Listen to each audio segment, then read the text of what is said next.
I will be talking about unemployment, which is one of the major economic issues faced by many countries, including Malaysia. Unemployment happens when people are willing and able to work, but they cannot find any jobs. In Malaysia, the unemployment rate measures how many people in the labour force, usually aged 15 to 64, are actively looking for work but are still jobless. This issue affects our economy in many ways. According to the Department of Statistics Malaysia, many people are looking for a job but still cannot get hired. So, understanding the causes of unemployment is very important so that the government can take effective action, like creating more job opportunities. Now, let's look at this chart, which shows Malaysia unemployment rate from the end of 2020 to the end of 2024. In late 2020, the unemployment rate was 4.8%. This was during the COVID-19 pandemic, when many businesses had to close and people lost their jobs. But in 2021, as the economy began to recover, the rate dropped to 4.3%.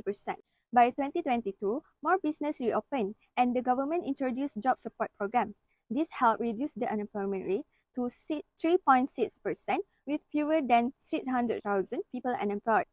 In 2023 and 2024, the rate remained steady between 3.5 and 3.2, showing that the job market was becoming more stable. Unemployment categories. There are some categories of unemployment. Firstly, frictional unemployment. A temporary unemployment is experienced by people changing jobs or entering the workforce. For example, a fresh graduate looking for their first job or someone who left a job to find a better one. Secondly, structural unemployment occurs when there is a mismatch between worker skills or location and job demand due to the technology change, globalization, and others. Thirdly, cyclical unemployment caused by the downturns in the economic cycle or business cycle. It occurs when there is a downturn or contraction in the economy, which leads to a decrease in demand for goods and services and subsequently decrease in demand level. Unemployment in Malaysia is caused by a mixed factor. First, automation and artificial intelligence have replaced many jobs, especially in factories and office-based sector. Second, there is a mismatch of qualification when many graduates lack the skill needed by employees, leading to unemployment. Third, the COVID-19 pandemic forced many businesses to shut down and the effects are still being felt today. Next, global competition put pressure on local companies to compete with cheaper foreign labour, which often result in job cuts. Lastly, hiring rules and unclear policy make employees hesitant to hire, especially in uncertain economic conditions. All these challenges contribute to raising unemployment rate in Malaysia. Economic brings both economic and social consequences. Economically, it slows consumer spending, shrinks business revenue, and hampers national economic growth.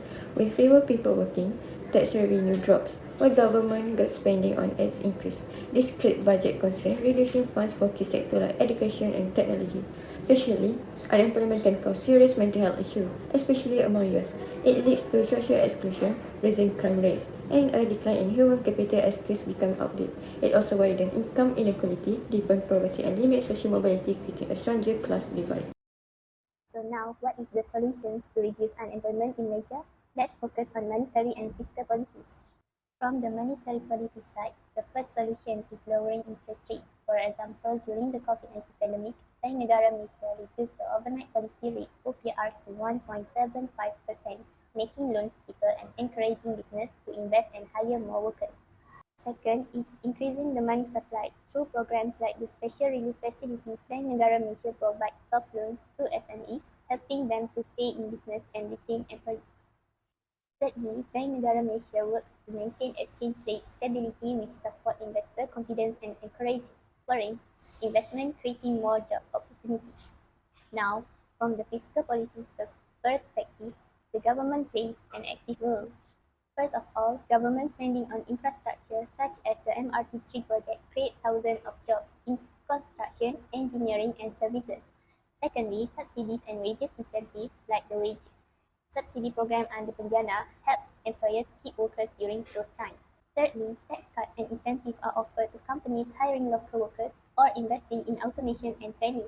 Lastly, the government supports education and training programs such as funding for TVET and digital skills to equip job seekers with industry-relevant skills and reduce mismatch unemployment. In conclusion, a combination of smart monetary and fiscal policies can effectively reduce unemployment and strengthen Malaysia's economy. So that's all from us. Thank you.